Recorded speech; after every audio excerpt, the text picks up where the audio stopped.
Hello friends, నమస్తే.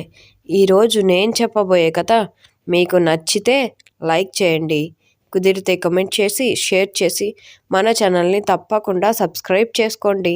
ఇంకా కథలోకి వెళ్ళిపోదామా? నర్సాపురం అనే గ్రామంలో గోపాలం అతని భార్య దేవితో నివసిస్తూ ఉంటాడు. గోపాలం, దేవి ఎంతో పేదవారు. ఉన్న దాంట్లో సర్దుకుపోయే గుణం గలవారు. ఒక చిన్న పూరి గుడిసెలో నివాసం ఉంటున్నారు. కానీ వీళ్లకు పెళ్ళై 10 ఏళ్లైనా ఇంకా పిల్లలు లేరనే అసంతృప్తిలో ఉన్నారు.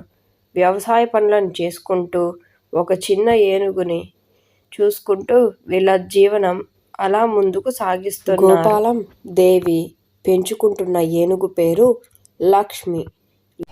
ఏవండి, మనకు పిల్లలు లేని బాధ మన లక్ష్మి ద్వారా అయినా కొంచెమైనా తీరుతుంది. రేపు మనకి పిల్లలు పుట్టినా కూడా మనకి పెద్ద బిడ్డ మన లక్ష్మియేనండి. అవునే, నువ్వు చెప్పేది నిజమే. నాకు ఎవరున్నారు, నువ్వు లక్ష్మి తప్ప అని గోపాలం జంట ఎంతో బాధపడుతూ లక్ష్మి మీద ఉన్న ప్రేమను ఇద్దరూ వ్యక్తపరుచుకుంటారు. కానీ లక్ష్మి ఏనుగుకు మాత్రం గోపాలం దగ్గర ఉండడం ఏమాత్రం ఇష్టం ఉండదు.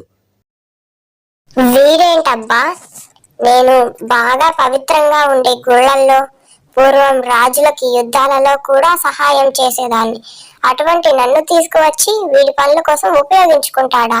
వీడు నన్ను ఎంత అవమానకరంగా ఉపయోగించుకుంటున్నాడు అని లక్ష్మి అనుకుంటూ ఉంటుంది. ఒకరోజు గోపాలం, దేవి నిద్రపోతూ ఉండగా వాళ్ళింట్లోకి ఒక దొంగ ప్రవేశిస్తాడు. దొంగ దొంగలించి ఇంటి నుండి బయటకు వెళుతూ ఉంటాడు. అప్పుడు ఆ దొంగకి లక్ష్మి ఏనుగు అడ్డుపడి అలాగే చూస్తుంది. దొంగ ఇలా అనుకుంటాడు, వామ్మో, వీళ్ళేంట్రా పోయి ఏనుగునే పెంచుకుంటున్నారు.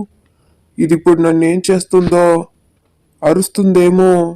లక్ష్మి అరిచి గోపాలాన్ని పిలవకుండా అలానే ఆ దొంగ వైపు చూస్తూ ఉంటుంది. అయ్యా దొంగగారు, నన్ను కూడా ఇక్కడి నుంచి కొంచెం తీసుకెళ్ళండి. వీడి బాధలు పడలేక చస్తున్నానండి. మీరు ఏ పని చెప్పినా చక్కగా చేసి పెడతానండి. మీకు పుణ్యం ఉంటుంది, నన్ను కొంచెం తీసుకెళ్లరా? నేను నిన్ను తీసుకెళ్ళి నేనేం చేసుకోను. నువ్వు నీ యజమాని నిన్ను ఎంత చక్కగా చూసుకుంటున్నా అతని దగ్గర నుండి వచ్చేయాలనుకుంటున్నావు. రేపు నా దగ్గర నుండి కూడా వెళ్ళిపోవని ఏంటి నమ్మకం? నువ్వు కుదిరితే నీ కాలి కింద అయినా వేసి నన్ను నలిపి చంపేయగలవు. నువ్వు అంతటి నమ్మక ద్రోహివి అని చెప్పి దొంగ అక్కడి నుంచి వెళ్ళిపోతాడు. అవును, నేనెంతో నమ్మక ద్రోహిని, నిజమే. గోపాలం జంట నన్ను వారి బిడ్డలా చూసుకున్నారు. వారి మొదటి బిడ్డను నేనన్నారు. కానీ నేనేం చేశాను? ఇలా ఒక దొంగకి ఇల్లప్ప చెప్పాను.